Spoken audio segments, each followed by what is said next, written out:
और अब अगली खबर, भारत में कोरोना वैक्सीनेशन का दूसरा चरण सोमवार से शुरू हो जाएगा। लेकिन इस चरण के साथ टीकाकरण सप्लाई ड्रिवन नहीं रह जाएगा, बल्कि डिमांड ड्रिवन हो जाएगा।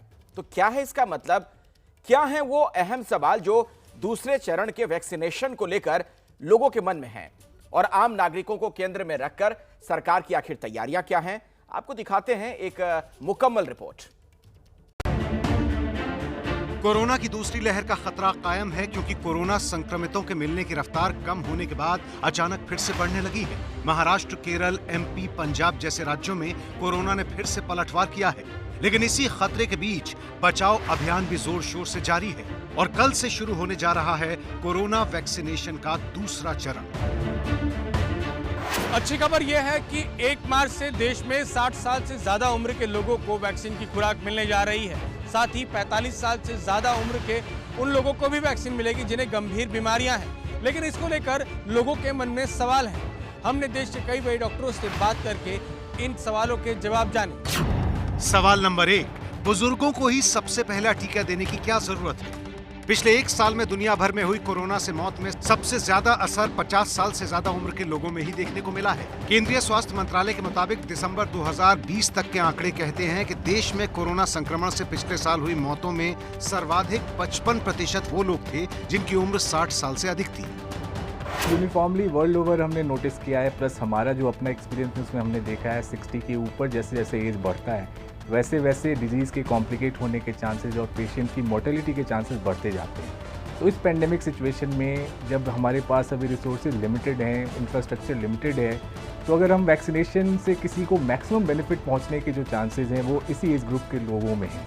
इसलिए ये बहुत ही इम्पॉर्टेंट, और मैं कहूँगा कि इस पेंडेमिक को रोकने में जो वैक्सीनेशन का रोल हम देख रहे हैं, एक सबसे इम्पॉर्टेंट फैक्टर ये होगा कि ऐसे वल्नरेबल ग्रुप को पहले वैक्सीनेट किया जाए।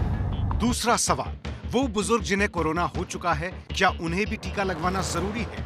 जी हाँ, डॉक्टरों के मुताबिक उन बुजुर्गों को भी वैक्सीन लगवानी है जिन्हें पहले कोरोना संक्रमण हो चुका है और वो उससे ठीक भी हुए हैं। विश्व स्वास्थ्य संगठन का कहना है कि कोरोना संक्रमण के बाद व्यक्ति के शरीर में विकसित होने वाली एंटीबॉडीज अस्थायी सुरक्षा देती हैं, इसलिए कई लोग दोबारा संक्रमित हो सकते हैं। स्थायी सुरक्षा के लिए जरूरी है कि वैक्सीन लगवाई जाए। हालांकि जो लोग फिलहाल कोरोना से ग्रस्त हैं, उन्हें संक्रमण के लक्षण समाप्त हो जाने के 14 दिन बाद टीका लगवाने की सलाह दी जाती है। जो अभी का रिकमेंडेशन है उसके अकॉर्डिंग, इरिस्पेक्टिव ऑफ कि आपको पहले कोविड हुआ है या नहीं हुआ है, अगर आप उस बेनिफिशियरी लिस्ट में हैं, आप उसके लिए एलिजिबल हैं, तो डेफिनेटली आप आगे आइए और टीका लगवाइए। आपको पहले हुआ हो या ना हुआ उससे कोई फर्क नहीं। तीसरा सवाल, कितने पैसे चुकाने होंगे? करीब 12,000 सरकारी अस्पतालों और प्राथमिक स्वास्थ्य केंद्रों में टीका फ्री लगेगा। वहीं प्राइवेट अस्पतालों में वैक्सीनेशन के लिए 250 रुपए का भुगतान करना होगा। क्या वैक्सीन का चुनाव कर सकते हैं? नहीं। इस समय टीकाकरण अभियान में भारत बायोटेक की स्वदेशी वैक्सीन कोवैक्सीन और सीरम इंस्टीट्यूट ऑफ इंडिया की कोविशील्ड का इस्तेमाल हो रहा है। वैक्सीन का चुनाव करने की अनुमति नहीं रहेगी। जो उपलब्ध रहेगी वही वैक्सीन लगाई जाएगी। सवाल नंबर 4, किस तारीख को वैक्सीन लगवानी है? क्या ये चुन सकते हैं? हाँ, लोग ये चुन सकते हैं कि किस दिन वैक्सीन लगवानी है और किस सेंटर पर लगवानी है। इसका विकल्प उन्हें कोविन प्लेटफॉर्म पर रजिस्ट्रेशन के वक्त मिलेगा। 5वां सवाल, कितने सेंटर पर वैक्सीन लगेगी? लोग अपने घर के पास के सेंटर पर अपॉइंटमेंट ले सकेंगे। फिलहाल सरकारी अस्पतालों और स्वास्थ्य केंद्रों में ही वैक्सीनेशन हो रहा है। ये करीब 12,000 है। आयुष्मान भारत एम्पैनल्ड अस्पताल या CGHS हॉस्पिटल्स भी शामिल होंगे, जिनकी गिनती 12,000 है। इस तरह कुल 24,000 लोकेशंस पर वैक्सीनेशन होगा। इसकी जो खूबी है, यह एक्सपोजर तो सबको बराबर है, रिस्क होने का बराबर है, लेकिन बुजुर्गों में जो है एक बार होने के बाद खतरा ज़्यादा है, तो इसलिए उनको कवर करना सबसे ज़्यादा पहले ज़रूरी है। फिर भी अगर कोई बुजुर्ग नहीं मानते हैं या वो नहीं सोशल मीडिया से जुड़े हुए हैं या न्यूज़ नहीं देखते हैं, लोगों से कटे रहते हैं, तो फिर परिवार के लोगों का एक दायित्व तो है कि वो ऐसे बुजुर्गों को समझाएं कि उनको क्या क्या फ़ायदे हैं, और किसी को भी अगर फ़ायदे समझ में आ जाएं कि नुकसान नहीं है, फ़ायदा ज़्यादा है, तो वह शायद मोटिवेट हो जाए। सवाल नंबर 6, क्या टीका लगवा चुके बुजुर्ग मास्क लगाए बिना बाहर घूम सकते हैं? ये याद रखना जरूरी है कि वैक्सीन की 2 खुराकें 28 दिन के अंतर पर लगाई जाएंगी। दूसरी खुराक लगने के 14 दिन बाद ही शरीर में एंटीबॉडीज बनना शुरू होती हैं। इसलिए इस पूरी अवधि में सोशल डिस्टेंसिंग और मास्क के साथ पूरी सावधानी बरतनी जरूरी है। लेकिन इसी बीच भारत में कोरोना के मामले फिर बढ़ने लगे हैं। इसकी वजह क्या है, ये अभी पूरी तरह साफ नहीं है, लेकिन इसी बीच कोरोना के 2 स्ट्रेन भी मिले हैं। केंद्रीय स्वास्थ्य मंत्रालय की तरफ से दी जा रही जानकारी के मुताबिक 2 वेरिएंट मिले हैं और ये वेरिएंट महाराष्ट्र, तेलंगाना और केरल में मिले हैं। हालांकि स्वास्थ्य मंत्रालय के मुताबिक जो 2 नए वेरिएंट या स्ट्रेन N440K और E484Q मिले हैं, इनको भारतीय स्ट्रेन या वेरिएंट कहना सही नहीं है, क्योंकि दुनिया के दूसरे देशों में ये पहले भी मिल चुके हैं। कोरोना का खतरा अब तक टला नहीं है। हाल ही में केंद्रीय स्वास्थ्य मंत्रालय ने उन राज्यों को चिट्ठी लिखी है जहां पर लगातार कोरोना के मामले बढ़ रहे हैं। ये राज्य हैं महाराष्ट्र, केरल, मध्य प्रदेश, पंजाब, गुजरात और जम्मू कश्मीर। इन राज्यों को ये सलाह दी गई है कि जिन जिलों में लगातार मामले बढ़ रहे हैं वहां पर फ्रंट लाइन वर्कर और स्वास्थ्य कर्मियों को जल्द से जल्द टीका लगाया जाए, क्योंकि इनके संक्रमण का खतरा ज्यादा है। सवाल नंबर 7, कोरोना के नए स्ट्रेन पर क्या टीका कारगर होगा?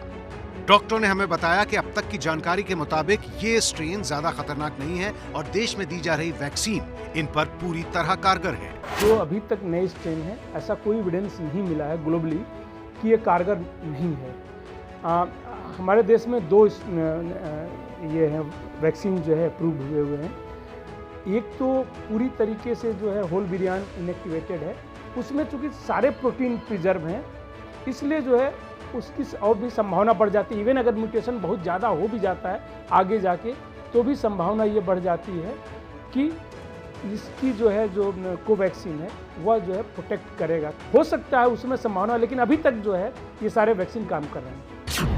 8वां सवाल, क्या दूसरे चरण के रजिस्ट्रेशन के लिए अलग से ऐप डाउनलोड करना होगा? नहीं, इसकी कोई जरूरत नहीं है। आप कोरोना वैक्सीनेशन में भाग लेने के लिए आरोग्य सेतु ऐप पर रजिस्ट्रेशन कर सकते हैं। इसके लिए जल्द ही उसमें नया फीचर जुड़ने वाला है। कोविन ऐप के वेब पोर्टल के साथ ही IVRS और कॉल सेंटर भी रजिस्ट्रेशन करेंगे।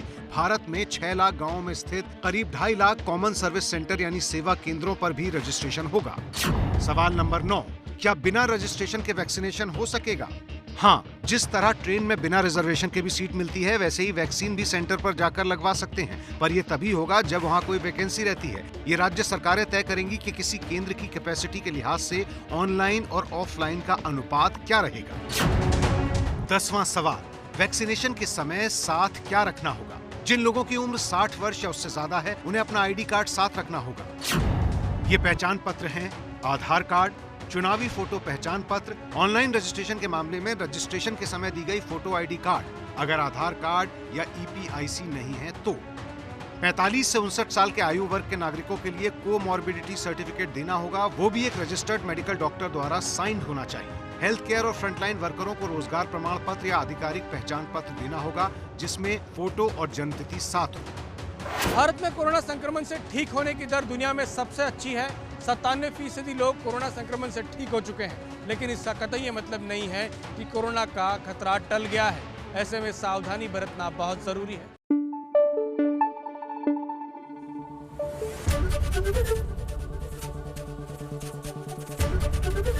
ABP न्यूज आपको रखे आगे।